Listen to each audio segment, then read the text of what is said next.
Hey everyone, it's Nancy, and I have been playing around with the really cool raffia that I got in my August design team package from Wild Orchid Crafts, and I made a flower with the raffia, and I used some of the little baker's twine, the divine twine from Wild Orchid Crafts. But this flower was really easy to make.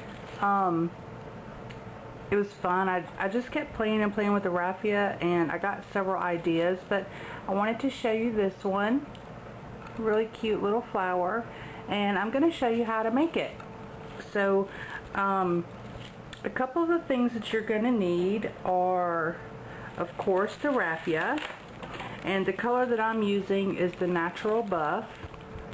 And this is the number on it, and as you can see, I've used like almost all of it, but you can use whatever color you want. I also have the caramel, gorgeous color, and then this one is the natural, which has kind of like a green tint to it. So, but today we're going to work with the natural. And then you're going to need a pair of scissors, of course. You're going to need some kind of paper piercer or piercing tool. You're going to need some thread. This is a clear thread, but you can use, just use whatever you have. You're going to need whatever you want for your center. So here's just a button and a piece of bling. I'll decide what I want to use in a little bit. And then you're going to need a pretty good size bottom circle for your base. And I'm not sure what size this one is, 1.5 inches. So that's the size that I'm using, but just use what you have. And then 2 little small circles as well for the back.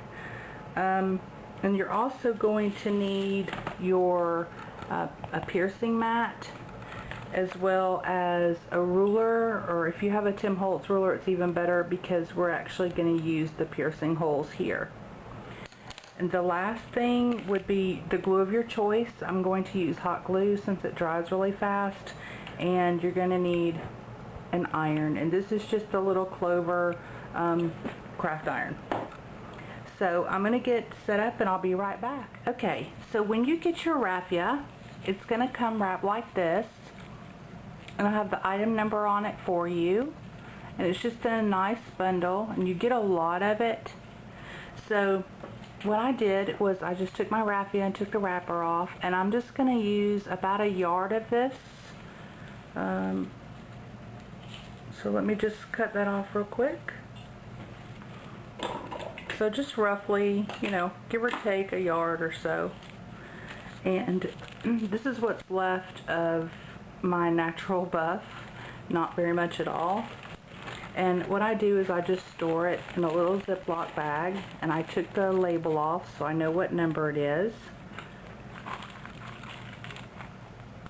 And so I just store it in a little bag.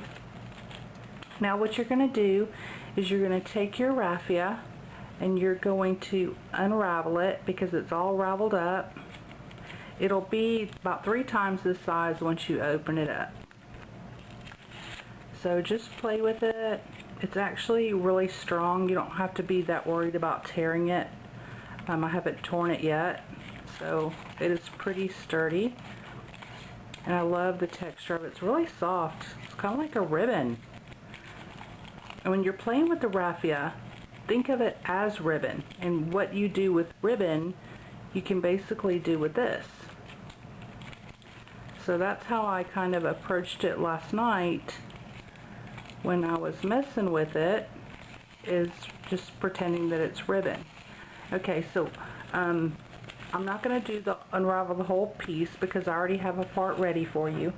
And what I do, this is just a small non-stick craft mat, and what I do after I smooth it out is I will iron it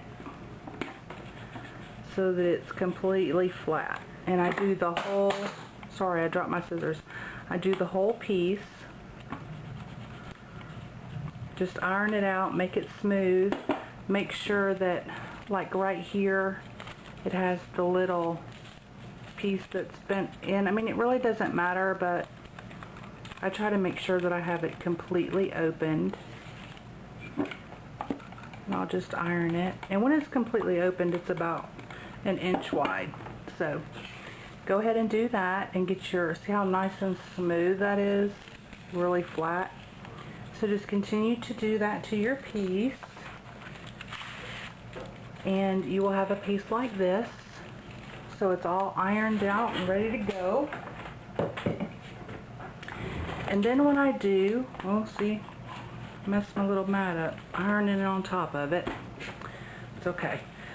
So what I do then is I take my piercing mats, and what I use for piercing mats is just the really thick fun foam. And then I also have a old mouse pad that's a foam pad. And the reason I use both of them is I pierce on top of this, and you can see here where it went through both mats. And then I will always use this underneath it so that I don't pierce my desktop and ruin my craft mat. So I'll just lay those out. And then what I do is I'll take my raffia and lay it down. And then I'm going to take my Tim Holtz ruler. And these are the piercing holes. And so I'm going to put those about in the center. Again, doesn't have to be perfect, but pretty close to the center. And I'm going to take my piercing tool, and I'm going to punch on, I'm going to poke holes on the quarter mark lines. So I'll just do that all the way down. You don't have to stick real hard through there because it goes through pretty easy. So I'm just going to punch holes every 1/4 inch all the way the whole length of my piece of raffia.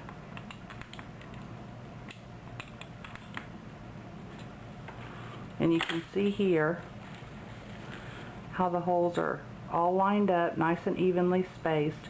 Now I did try to do this with my needle, and I kept like tearing it, and it wasn't evenly spaced, so it didn't pleat down the way I needed it to. So for time I went ahead and I pierced a whole piece. Really simple, didn't take long at all. And now what I'm going to do is I'm going to take my thread, and again I'm using a clear thread. I tried with the bouncy cording, the elastic one, and I guess because it was so wide it really didn't work that well. So all you're going to do is you're going to use the holes that you punched, okay, and you're just going to do a running stitch at the end down here, because I'm not going to need a tail on it. What I'll do is I'll go ahead and just pull it through at the end, and I'm just going to tie that tail off around the end of the raffia, so it goes like from the hole to the outside, just like that. Just double knot it.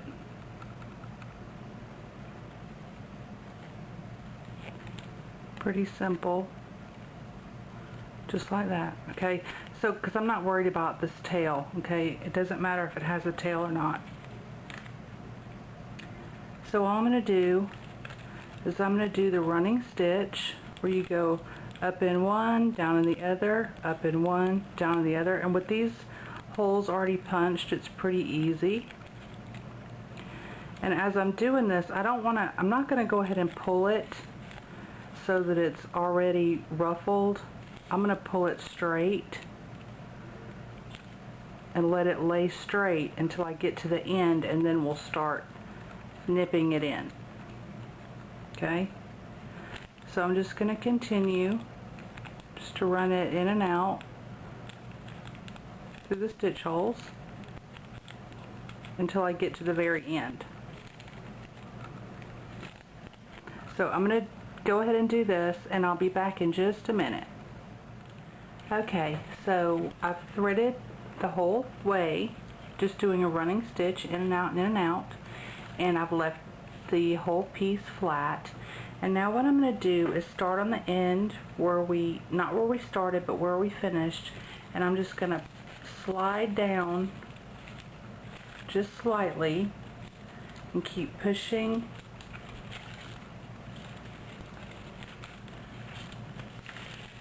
the raffia down the string, little bits at a time.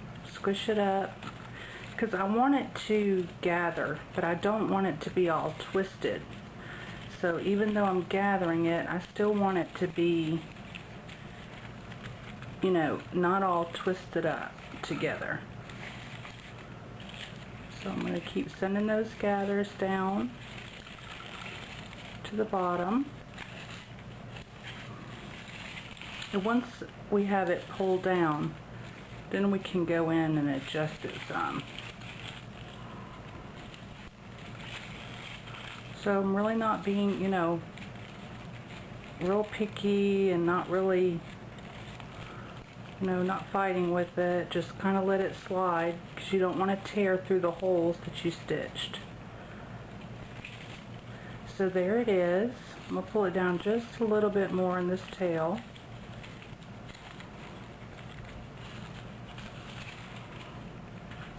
And then I'm just going to make sure that it's not twisted. I still want it to like face the same direction.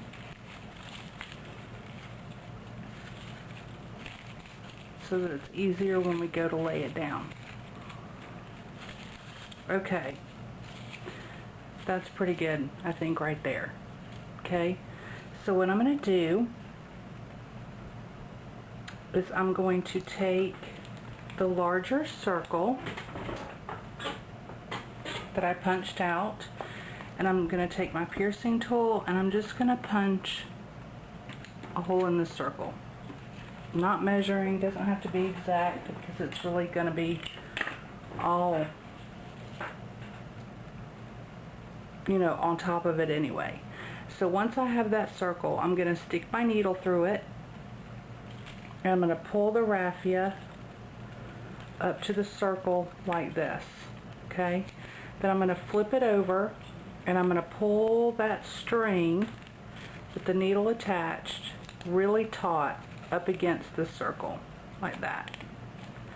And then I'm going to take one of my smaller circles and just get it ready, and I'm going to put my glue, and again, use whatever glue you feel comfortable with. I'm just using hot glue.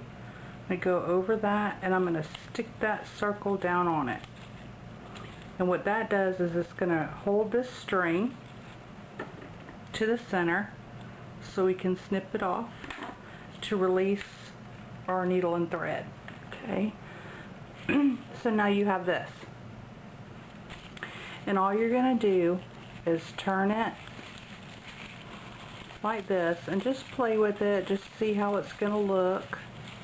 See if you need to make any more adjustments on your raffia. And just keep turning it under until you get it all the way around, and then you can have a look at it, okay?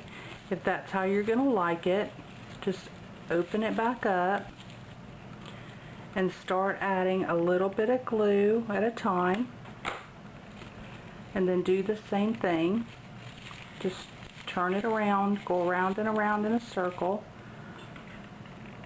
add a little more glue, keep going around. And these are just like the other flowers that you make with ribbon. So it's really, really simple.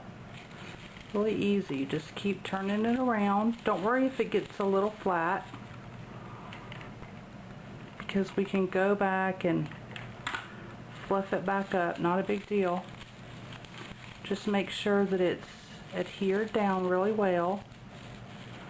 So I missed this little piece here, so I'm just going to stick that, some glue in there, and stick it down into the center. So again, just keep going around with it around your little base.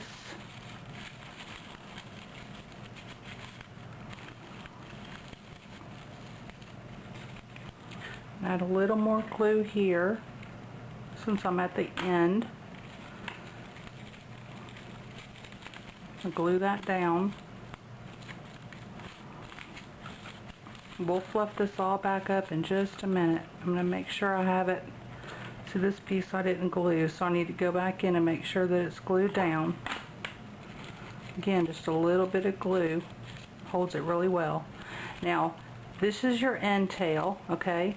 So you're going to flip it over, and just like you did in the beginning, and put that string across the middle and pull it really taut, really tight.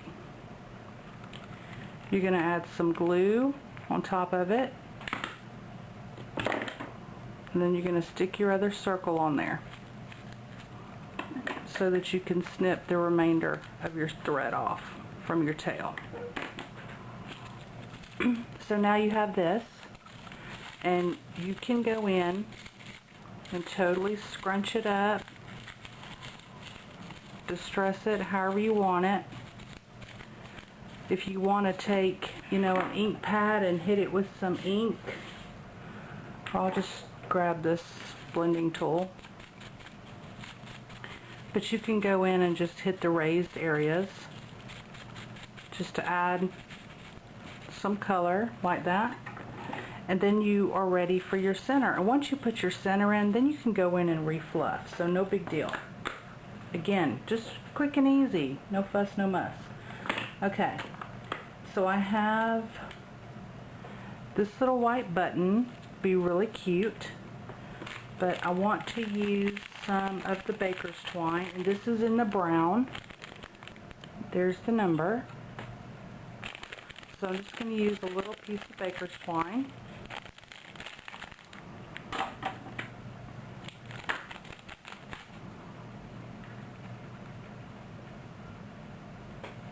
Sorry, I've got to pull it up to me because don't see so well. And stuff's far away. Okay. So I just thread my button, pull it up together, and then I'm just going to tie it.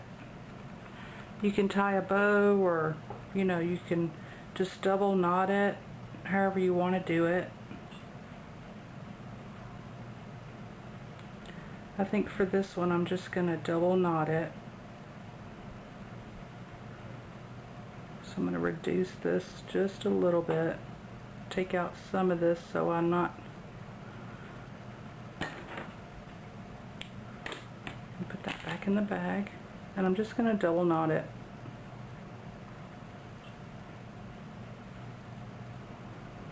So one knot.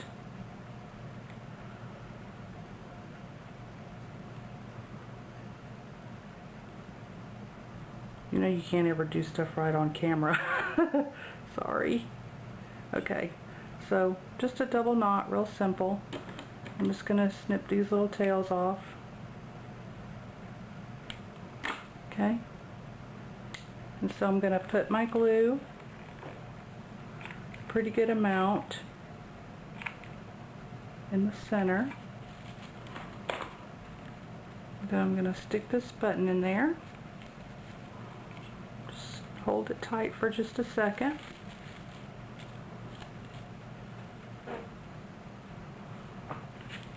And then just fluff it back up. So there you go, a little raffia flower. So just another way that you can use the raffia. Again, just think of it as ribbon and do with it basically what you would do with ribbon. So I hope you try it out. If you have any questions, just let me know. Thanks for watching.